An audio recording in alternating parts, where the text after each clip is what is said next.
Assalamualaikum warahmatullahi wabarakatuh. Apa kabar anak-anak yang soleh dan soleha? Semoga kalian semuanya dalam keadaan sehat walafiat.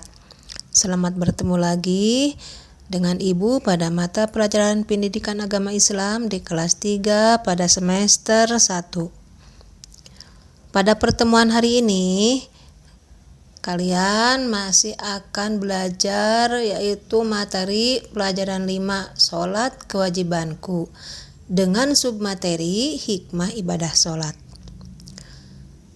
Sebelum kita mulai, marilah kita bersama-sama membacakan doa terlebih dahulu. A'udzu billahi minasyaitonir rajim. Bismillahirrahmanirrahim.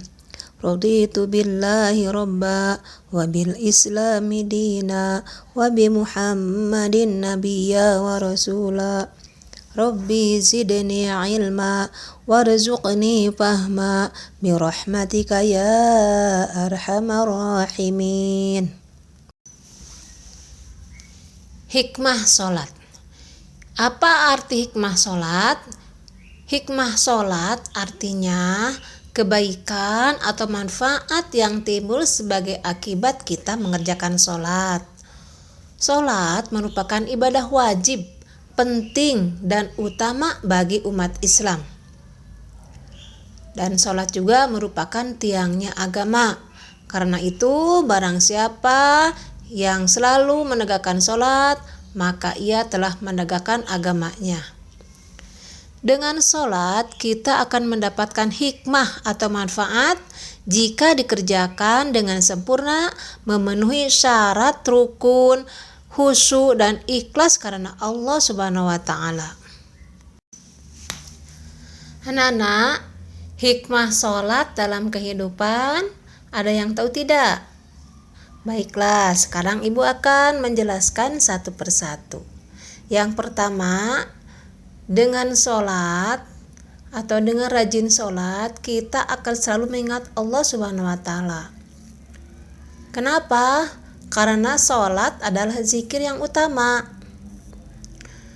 2. Dengan sholat mendekatkan diri kepada Allah. Semakin rajin sholat, kita akan semakin dekat kepada Allah. Karena pikiran kita, hati kita semuanya ketika sholat tertuju kepada Allah Subhanahu wa Ta'ala. Karena itu, jika orang yang tidak sholat akan jauh dari Allah.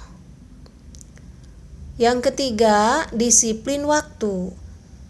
Karena apa? Karena sholat sudah ditentukan waktunya. Jadi kita tidak bisa melakukan sholat sembarang waktu. Misalnya sholat subuh tidak bisa dilakukan jam 8 pagi atau jam 9 pagi. Sholat subuh itu kalau sekarang di bulan ini jam 4:03 sampai menjelang terbit matahari. Itu udah terlambat sebetulnya ya. Yang paling baik itu sholat kalau subuhnya jam 4:03, maka sebaiknya paling lambat 4:30 sholatnya. Juga sholat duhur sekarang jam 11:30. Apakah kalau kita sholat duhur jam 11 siang sah tidak sholatnya? Tidak sah. Kenapa? Karena belum masuk waktunya sholat. Jadi dengan kita sholat, kita belajar disiplin waktu. Disiplin dalam belajar, disiplin dalam mengerjakan tugas. Hikmah sholat yang keempat adalah hidup bersih. Karena apa? Sebelum kita sholat diwajibkan untuk wudhu terlebih dahulu. Jika badan kita kotor, maka sholatnya tidak sah. Oleh karena itu, setiap kita mau sholat diwajibkan untuk berwudhu dulu. Membasuh tangan, berkumur-kumur, membasuh hidung, membasuh muka, kemudian membasuh tangan sampai siku, mengusap kepala atau rambut, membersihkan telinga, dan terakhir membersihkan kaki. Dengan terbiasa wudhu dengan tertib, dengan sesuai yang dicontohkan Rasul, maka kita akan terbiasa hidup bersih. Yang kelima, hidup tertib dan teratur. Artinya gerakan sholat itu ada aturan-aturannya. Mulai takbiratul ihram, kemudian berdiri ya jika dalam keadaan sehat walafiat. Kemudian ruku, itidal, sujud ya, duduk antara dua sujud, kemudian tasahud dan salam. Semua gerakan itu harus berurutan, tidak boleh sembarangan. Misalnya setelah takbiratul ihram kemudian langsung sujud, berarti itu tidak tertib ya. Dengan terbiasa kita melaksanakan sholat, maka kita terbiasa hidup tertib dan teratur. Yang keenam, bersikap rendah hati sesama manusia. Sama, karena setiap manusia itu sama derajatnya. Artinya kita tidak boleh sombong. Ketika kita bersujud, maka Allah mengajarkan kepada kita bahwa kita harus memiliki sikap rendah hati. Dengan sujud juga kita bisa memohon kepada Allah, meminta apapun ketika sujud. Demikian hikmah sholat ya. Hikmah sholat selanjutnya yaitu nomor 7, hidup damai dan menyebarkan keselamatan. Karena dengan sholat itu mencegah diri kita dari perbuatan yang tidak baik. Dan arti sholat itu sendiri adalah selamat. Yang kedelapan, hati menjadi tenang dan tentram. Setelah sholat, hati kita menjadi damai dan tentram. Jika tidak sholat, hati kita akan merasa bersalah dan gelisah. Ya, kalau kita tidak pernah melaksanakan sholat, maka kita akan memungkinkan untuk terperosok ke dalam perbuatan yang tidak baik. Oleh karena itu, ayo kita laksanakan sholat dengan sebaik-baiknya. Yang 9, membina kebersamaan, persatuan, dan persaudaraan. Sholat yang baik adalah sholat dengan berjamaah. Jadi manfaat sholat berjamaah menciptakan persatuan dan kesatuan. Yang ke-10, memelihara diri dari perbuatan dosa dan kemaksiatan. Nah anak-anak, kalau tadi hikmah sholatnya, sekarang hikmah dari gerakan-gerakan sholat. Yang pertama, takbiratul ihram. Nah, gerakan takbiratul ihram itu sambil mengangkat kedua tangan sejajar dengan bahu. Gerakan ini bermanfaat untuk melancarkan aliran darah dan limpa dan menguatkan otot lengan serta menyehatkan persendian, khususnya pada tubuh bagian atas. Nah, ternyata gerakan sholat ini juga bermanfaat untuk kesehatan. Yang kedua, ruku. Apa manfaatnya? Gerakan ini sangat bermanfaat untuk menjaga kesempurnaan posisi serta fungsi tulang belakang sebagai penyangga tubuh dan pusat saraf.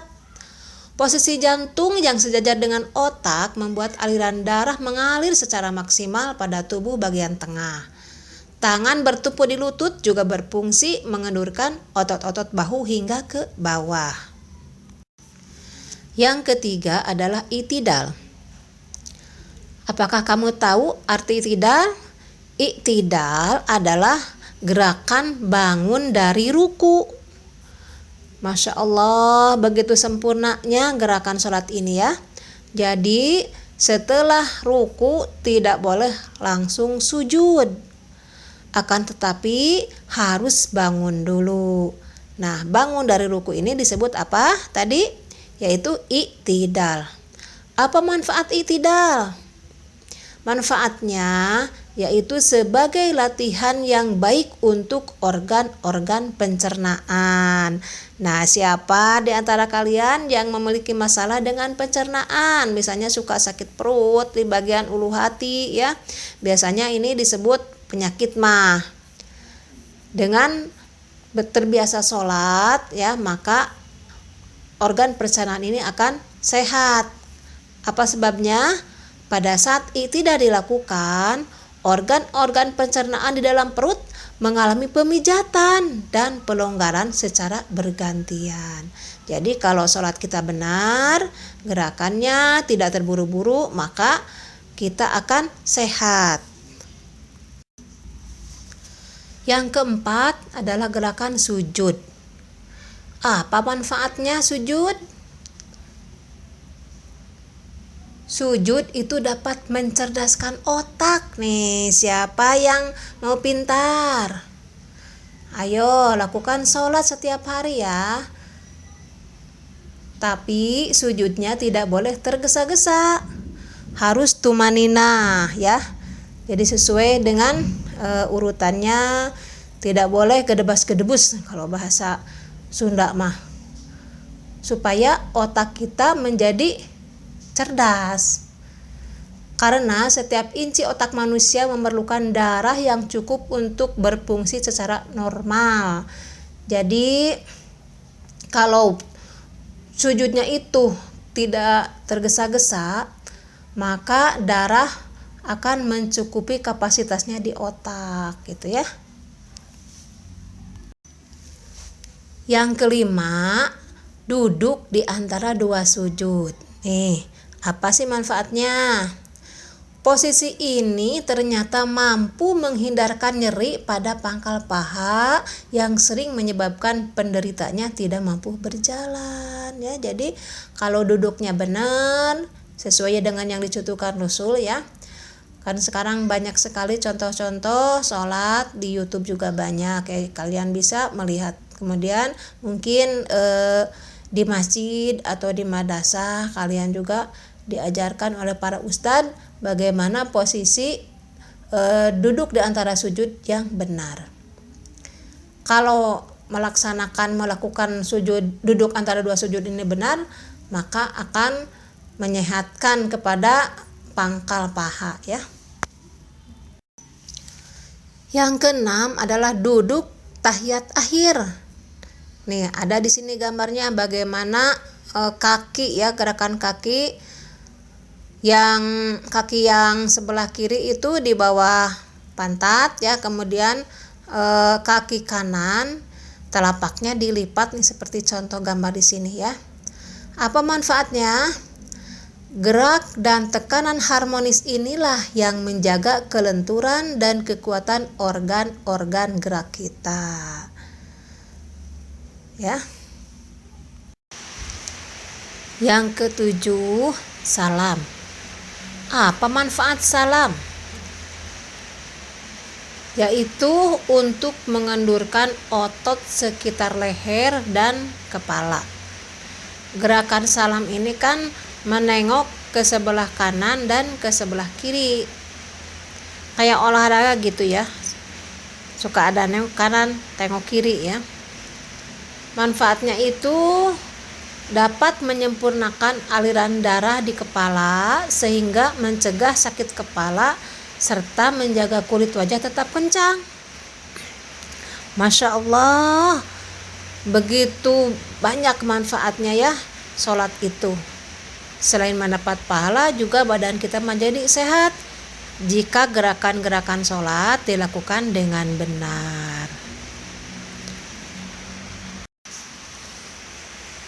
Anak-anak sekarang tiba kepada lembar kerja peserta didik. Soal yang pertama, kita melaksanakan sholat hanya karena siapa? 2. Zikir yang utama adalah apa? 3. Jumlah pahala sholat berjamaah adalah berapa derajat? 4. Mengapa dengan sholat dapat memelihara diri dari perbuatan dosa? Jelaskan.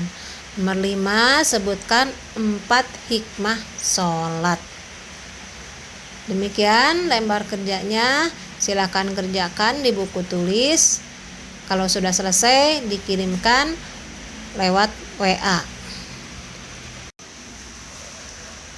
Anak-anak, rupanya untuk pertemuan hari ini dicukupkan sekian.